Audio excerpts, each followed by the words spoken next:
Guys, welcome to mister plantation. நம்ம இன்றைக்கி பார்க்க போகிறது ட்ரம் சீடர், அதாவது நெல் விதைக்கக்கூடிய ஒரு கருவி தாங்க. இதை பற்றி தான் நம்ம இன்றைக்கி பார்க்க போகிறோம். அதுக்கு முன்னாடி நம்மளோட சேனலை நீங்கள் சப்ஸ்கிரைப் பண்ணல அப்படின்னு சொன்னால் மறக்காமல் சப்ஸ்கிரைப் பண்ணிக்கோங்க. இன்ஸ்டாகிராமில் நம்மளை ஃபாலோ பண்ணலனாலும் மறக்காமல் ஃபாலோ பண்ணிக்கோங்க. ரெகுலராக லைவ் வீடியோஸ் வரும். இந்த ட்ரம் சீடரை நீங்கள் இதுக்கு முன்னாடி பார்த்துருக்கலாம். ஆனால் இதை உருவாக்கப்பட்டது பார்த்திங்க அப்படின்னு சொன்னால் தமிழ்நாடு வேளாண்மை பல்கலைக்கழகத்தினால தான். அதனால தான் இதுக்கு இன்னொரு பேர் கூட இருக்குது, TNAU 4 row பேடி சீடர் அப்படின்னு சொல்லி கூட சொல்லுவாங்க.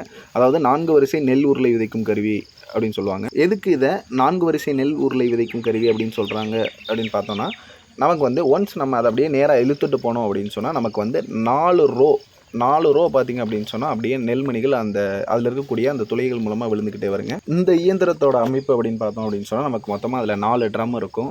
ஒவ்வொரு ட்ரம்லையும் பார்த்திங்க அப்படின்னு சொன்னால் 10 மில்லிமீட்டர் விட்டமில் சின்ன சின்ன ஹோல்ஸ் இருக்கும். டோட்டலாக நமக்கு வந்து ஒவ்வொரு ட்ரம்லையுமே 18 ஹோல்ஸ் இருக்கும். அந்த 10 மில்லிமீட்டர் அப்படின்றது அந்த நெல்மணிகள் சரியாக ஒவ்வொரு ஹோல்ஸுக்கும் ஒவ்வொரு நெல்மணிகள் விழுகிறது மாதிரி தான் நமக்கு வந்து அந்த 10 மில்லிமீட்டர் கேப் அவங்க விட்டுருப்பாங்க. அது இல்லாமல் டோட்டலாக ஒவ்வொரு ட்ரம்லையும் 18 ஹோல்ஸ் இருக்கும். அப்படிங்கும்போது நம்ம லைனாக இழுத்துட்டு வந்தோம் அப்படின்னு சொன்னால் ரோவும் சரி, நமக்கு ஒவ்வொரு பயிர்களுக்கு இடையே இருக்கக்கூடிய அந்த இடைவெளியும் சரியாக இருக்கிறதுக்காண்டி தான் நமக்கு அந்த ஸ்பேசிங் இருக்கும். அது மட்டும் இல்லாமல் நம்ம அந்த இயந்திரத்தில் டோட்டலாக 4 ட்ரம் வச்சு ட்ரம்மோட எண்டில் 2 இரும்பு மூலமாக இருக்கக்கூடிய 2 சக்கரங்கள் இருக்கும். அந்த சக்கரத்தை வந்து நம்ம சேற்றில் இழுத்துட்டு போகும்போது எளிமையாக நமக்கு வர்றது மாதிரியான ஒரு வடிவத்தில் தான் வடிவமைச்சிருப்பாங்க. இந்த இயந்திரத்தின் மூலமாக நம்ம நெல்மணிகளை விதைக்கிறதுக்கு முன்னாடி நம்ம எந்த வகையில் நிலத்தை தயார் செஞ்சுருக்கணும் அப்படின்றத பற்றி பார்ப்போம். முதல்ல நம்ம வந்து ஒரு நாளைக்கு முன்னாடியே நம்ம விதைக்கக்கூடிய நெல்மணிகளை ஊற வச்சுருக்கணும். நல்லா ஊற வச்ச விதைகளை பயன்படுத்துவதன் மூலமாக நமக்கு வந்து சீக்கிரத்திலே வந்து அந்த பேடியானது க்ரோ ஆக ஆரம்பிச்சிடும்.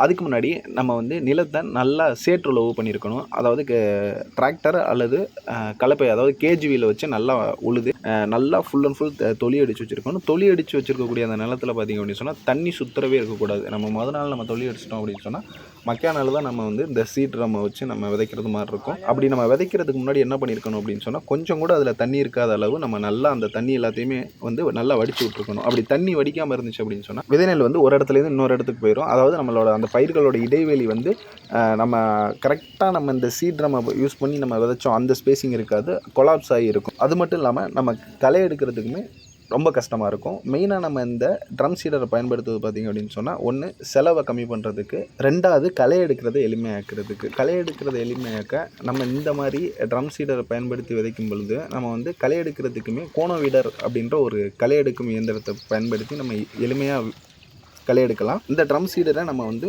1லேருந்து 1.5 கிலோமீட்டர் வேகத்தில் நம்ம நடைப்பயிற்சி மேற்கொள்கிறது மாதிரி தான் நம்ம இழுத்துட்டு நடக்கணும். ரொம்பவும் வேகமாகவும் போயிடக்கூடாது, ரொம்பவும் மெதுவாகவும் நடக்கக்கூடாது. ரொம்ப வேகமாக போயிட்டோம் அப்படின்னு சொன்னால் அதுக்கான இடைவெளியானது ரொம்ப அதிகமாக இருக்கும்.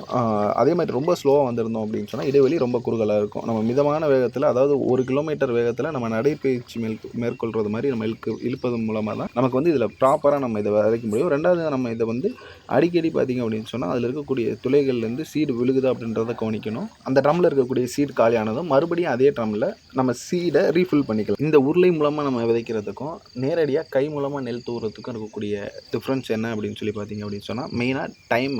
நம்ம நேரடி கை விதைப்பு மூலமாக நம்ம விதைக்கும் போது பார்த்திங்க அப்படின்னு சொன்னால் நமக்கான டைம் வந்து ரொம்பவே அதிகமாக இருக்கும். அது மட்டும் இல்லாமல் நமக்கு வந்து அதிக அளவு விதைகள் தேவைப்படும். அதாவது பார்த்திங்க அப்படின்னு சொன்னால் இப்போ நம்ம நேரடியாக விதைக்கும் போது கை மூலமாக எடுத்து போகும்போது அதிக விதைகளை நம்ம விதைக்கிறது மாதிரி இருக்கும். ஆனால் இந்த சீடரை பயன்படுத்துறது மூலமாக நமக்கு பார்த்திங்க அப்படின்னு சொன்னால் குறிப்பிட்ட இடைவெளி விட்டு நமக்கு கரெக்டாக எக்ஸாக்டாக ஒரு இடத்துக்கு சிங்கிள் சீட்லிங் பர் ஹில் அப்படின்னு சொல்லுவாங்க. அதாவது ஒரு இடத்துல ஒரே ஒரு பயிர் தான் வளர்கிறது மாதிரி இருக்கும். அந்த மாதிரி நமக்கு வரும்போது பார்த்திங்க அப்படின்னு சொன்னால் நமக்கு விதைக்கக்கூடிய விதைகளோட அளவும் ரொம்பவே கம்மியாக இருக்குது, செலவும் கம்மி. இப்போ நம்ம நேரடி விதைப்பு மூலமாக நம்ம வந்து கை மூலமாக தூவிட்டு நம்ம விதைக்கிறது பார்த்திங்க அப்படின்னு சொன்னால் அதுக்கு வந்து நம்ம ஆட்களோட கூலியும் கொஞ்சம் அதிகமாக இருக்கும், அதிக அளவிலான விதைகளும் நமக்கு தேவைப்படும். ஆனால் இதில் பார்த்திங்க அப்படின்னு சொன்னால் நமக்கு வந்து அந்த சீடரோட வெயிட் வந்து ரொம்பவே கம்மி தான். அதிகபட்சமாக நமக்கு ஆகக்கூடிய செலவு அப்படின்னு பார்த்திங்க அப்படின்னு சொன்னால் இந்த சீடரோட ரேட்டு வந்து ஒரு 6000 அந்த மாதிரி தான் இருக்கும் இப்போதைக்கு. அதே மாதிரி நம்ம அந்த சீடரை நம்ம ஒரு ஆள், நம்ம வீட்டில் இருக்கக்கூடிய ஒரு ஆள் நம்ம எடுத்தோம் அப்படின்னு சொன்னால் எர்லி மார்னிங் எடுத்தோம் அப்படின்னு சொன்னால் நம்ம ஒரு ஆள்னாலே நம்ம எளிமையாக அந்த 1 ஏக்கரை நிலத்தை விதைச்சிட முடியும். ஸோ அப்படிங்கும்போது நம்ம வந்து இப்போ யாரையுமே டிபெண்ட் பண்ணி இருக்கக்கூடியதுக்கான அவசியம் கிடையாது. இந்த முறையை பயன்படுத்தி விதைக்கக்கூடிய ஒரு ஃபார்மர்ஸ்கிட்ட அவரோட எக்ஸ்பீரியன்ஸ் எப்படி, எதனால இந்த முறையை பயன்படுத்தி விதைக்க ஆரம்பித்தார் அப்படின்றத கேட்டு தெரிஞ்சுக்குவோம். கையாலன்னா அதிகமாக செலவாகுது. இதில் போட்டாக்கா ஒரு நாள் இதாகி போகுது கூலி. இது போட்டால் கரெக்டாக அப்படியே முளைச்சி வந்துடும், கேப்லாம் கரெக்டாக வந்துடும். ஒரு 20-21 நாளைக்கெல்லாம் நல்லா ஒரு 2 இன்ச்சுக்கு அப்படி வந்துடும். முன்னெல்லாம் ஏறு ஓட்டி பயிர் செஞ்சுருந்தோம். இப்போல்லாம் மிஷினரி ஆயிடுச்சு. அது அது அப்போவே நல்லா வளர்ந்துருந்துச்சு. இப்போ மிஷினரி ஆகிறதுக்கு கூலி ஆளுங்க கம்மி ஆகிட்டாங்க. கூலி அதிகமாக கேட்குறாங்க, 500 600 கேட்குறாங்க. அதனால டிராக்டரை உயிர்த்துட்டு இந்த மாதிரி ட்ரம் இஸ்த்துட்டாக்கா வர வரைக்கும் வருது, அவ்வளோதான். ஆனால் ஆனால் இது கூட நல்லா வருது, அப்போ விளைச்சலுக்கும் இப்போ விளைச்சலுக்கும் எப்படியா நல்லா இருக்கு? வைக்குது. அப்போ மாட்டை வச்சு 1 ஏக்கராக்கு 40 மூட்டை அர்த்தம் இதுக்கு முன்னே. ஆ. அதே கூலி ஆளுங்க வச்சு செஞ்சிருந்தாக்கா 20-25 மேலே ஆயிருக்கும். ம். இதான ஒரு 10,000 முடிஞ்சு போகுது. அதனால கூலி கம்மியாகுது, நல்லா வலிசலும் நல்லா வருது. இதுக்கு முன்னாடி நல்லா மாடை வச்சு ஏர் ஓட்டும் போதெல்லாம் அப்போ எப்படி நல்லா இருந்துச்சுங்களா? அப்போ நல்லா இருந்துச்சு, கூலி கம்மியாகிடுச்சு. இப்போ கூலி அதிகமாகி போச்சு. அப்போ 150 ரூபா ஒரு ஆளுக்கு, இப்போ 500 கேட்குறான் இந்த அண்டை வெட்டுறதுக்கு அதுக்கெல்லாம். அதனால வர வரைக்கும் வரட்டும்ன்ட்டு ஆளுங்க வச்சு வரைப்பெல்லாம் செதுக்கிட்டு இது சேர் போட்டு இந்த மாதிரி இஸ்து விட்டாக்கா வர வரைக்கும் வருது, அவ்வளோதான். சரிங்க சரிங்க, சொல்லுங்கள். என் பேர் ரவி. நான் இப்போ ஒரு 20-25 வருஷமாக மாடு ஆடு விவசாயம் பார்த்துன்னுக்கிறேன். டிராக்டர் இருக்குது. எந்த இதானா டிராக்டர் வேலை இருந்தாக்கா டிராக்டருக்கு போகிறேன். இந்த நம்ம கொல்லையில் வேலை பார்த்துக்கணும், ஆடு மாடு பார்த்துக்கணும், வீட்டானதாக இருப்போம்.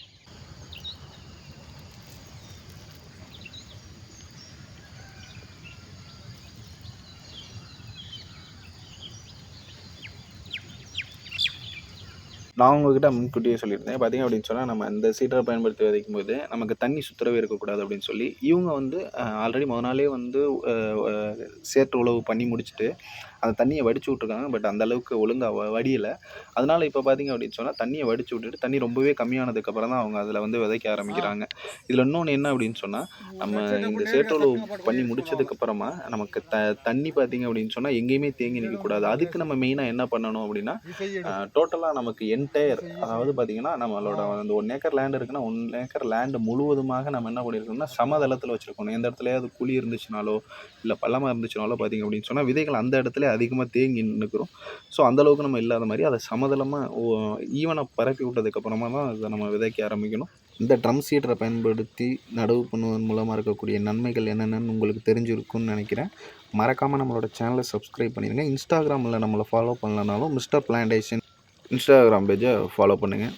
இந்த ட்ரம் சீட்டை பயன்படுத்துவதன் மூலமாக இருக்கக்கூடிய முக்கிய நன்மை என்ன அப்படின்னா, நமக்கு இதோட விலையுமே ரொம்பவே கம்மி தாங்க. நம்ம அதிகபட்சமாக இப்போ ஒரு 25,000 ஒரு ஏக்கருக்கு செலவு பண்ணுறோம் அப்படின்னா, நம்ம அதை எளிமையாக ஒரு 6,000லேயே நம்மளால் முடிச்சிட முடியும். அந்த ட்ரம் சீட்டோட விலை இப்போதைக்கு இருக்கக்கூடிய மார்க்கெட் விலையுமே நமக்கு அந்த அளவுக்கு தான் இருக்கும். நியர்பையில் இருக்கக்கூடிய எங்கள் ஷாப்பில் கூட அதோட ரேட் என்ன அப்படின்னு சொல்லி கேட்டுட்டு முடிஞ்சிச்சுன்னா பர்ச்சேஸ் பண்ணி நீங்கள் இதை ட்ரை பண்ணி பாருங்கள். மறக்காமல் நம்மளோட சேனலை சப்ஸ்கிரைப் பண்ணிடுங்க. இன்ஸ்டாகிராமில் மிஸ்டர் பிளான்டேஷன் பேஜை ஃபாலோ பண்ணிடுங்க.